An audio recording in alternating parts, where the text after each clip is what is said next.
Welcome to this updated video on IAS 12 paragraph 15. So just to give you a little bit of context on this video, I first did a video on the paragraph 15 exemption back in April of 2021. And then in May of 2021, the IASB updated the paragraph 15 exemption. So this video is just going to focus on the update to IFRS 12 paragraph 15. But if you want to understand how the other requirements apply, then you can go and watch that updated video. The old video. Link will be in the description down below. Okay, so let's get started.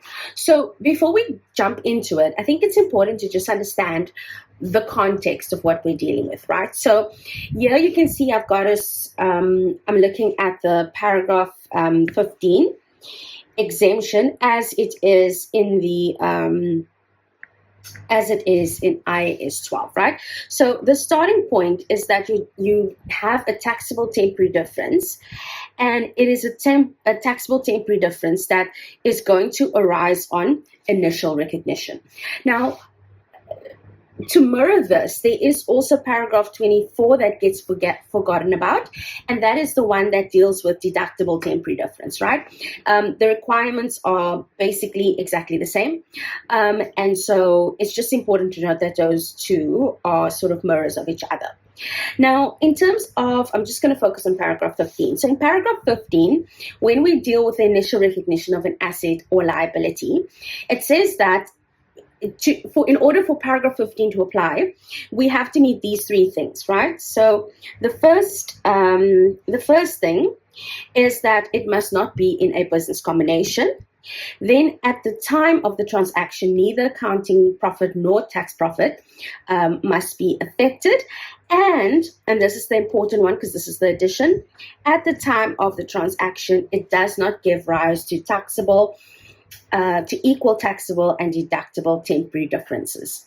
Now, the reason why this was inserted into the paragraph of IAS 12 paragraph 15 is because of the introduction of the leaser standard and the deferred tax implications thereof. So if you read paragraph 22 capital A, it says that a transaction that is not in a business combination may lead to the initial recognition of an asset or liability, and at the time of the transaction it neither affects accounting profit nor tax profit, right? And so it's talking about here the right of use asset and the lease liability. Okay, so let's just think about what happens at initial recognition. So when you have a right of use asset, okay, so I'm going to just think about how we calculate deferred tax. Okay, so if I'm starting with my right of use asset, right, and let's just imagine that at initial recognition, my right of use asset is 100. That right of use asset represents an asset from the perspective of the lessee, of which the economic benefits, would be taxable. So the tax base then becomes the future deductions. But because this asset is being leased, there are going to be no allowances that the lessee gets to claim because only the owner of the asset will be able to claim it. So therefore the tax base is 0, and then you have this taxable temporary difference that forms of 100, right? But at the same time, you have a lease liability, and the lease liability would be also 400 at initial recognition. Now, in terms of the tax base for the lease liability, if you think about it, the lease liability is just the present value of all the future lease payments that we have to make. And so if we think about the rule for a liabilities tax base, it's the carrying amount minus the future deductions. When we make those lease payments in the future, we are going to be able to deduct all of it. So again, we see that the tax base is 0. And that is going to give rise to this deductible temporary difference on initial recognition. So before the introduction of this paragraph, right, paragraph 15 would have applied over here, and paragraph 24 would have applied over there, and we would have come to the conclusion that no deferred tax should be recognized.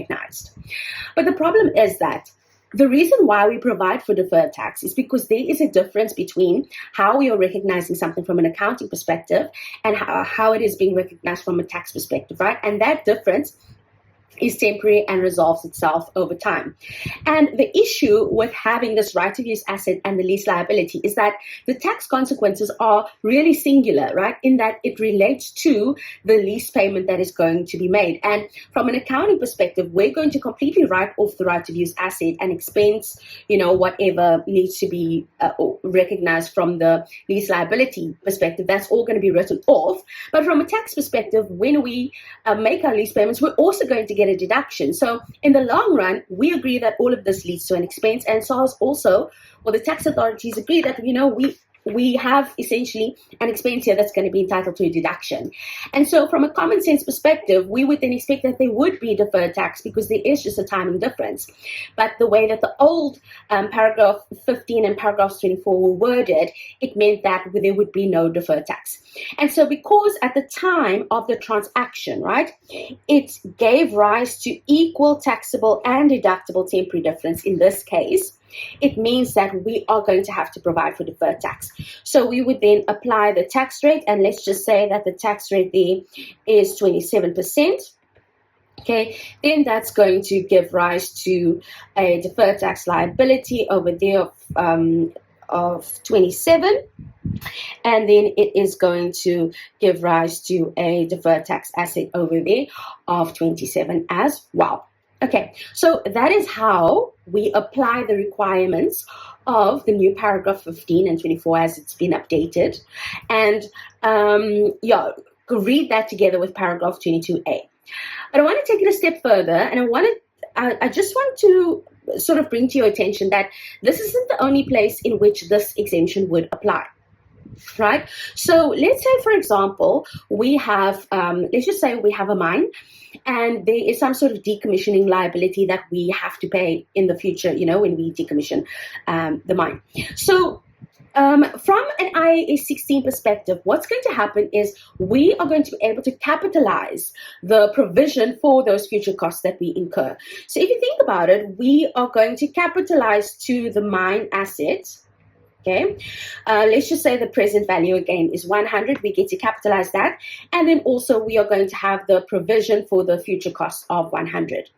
Now, that 100 that's been capitalized, right, that is not going to be subject to any tax deductions in the future, because from a tax perspective, that doesn't, exist. All we've done is we have done accounting magic and we've applied accounting principles, but the tax authorities are not looking at that and saying, oh, you should be getting a deduction for that, right? So there is no tax base for that. And for the liability on the provision side, the tax base being the carrying amount minus future deductions, the future deductions in this would be all of the carrying amount, because when we decommission the mine in the future and we pay all of those costs, they're all going to be deductible in the future. So again, you have this situation where there is going to be no tax base, and that's going to give rise to a taxable temporary difference and a deductible temporary difference. But because on initial recognition, these two created equal taxable and deductible temporary difference, it's going to be subject to deferred tax. So again, we are going to then have the situation up here where we apply the tax rate and we recognize a deferred tax liability and a deferred tax asset, right? And again, that makes sense because the impact of what we have capitalized over here on the mine asset really is the future costs that are going to be deducted, right? And so there's a single tax consequence for both the asset and the liability that we've recognized. And so it makes sense that, and in the future, these are fully going to be deductible. And in the future, we will have fully expensed, the amounts that we have capitalized. So there should be deferred tax if we're thinking about it from a common sense perspective. And so, that's what the new amendment does. So in order to get a big understanding of everything, I do advise that you go and watch the first video and then just understand that this video is continuing from there. But in order to apply this section B of the standard, right, we still have to make sure that it's not in a business combination, which these examples weren't. And at the time, at initial recognition, it didn't affect accounting profit or tax profit, which these transactions didn't affect either. Okay, so that's all from me on this video. I will see you in the next one.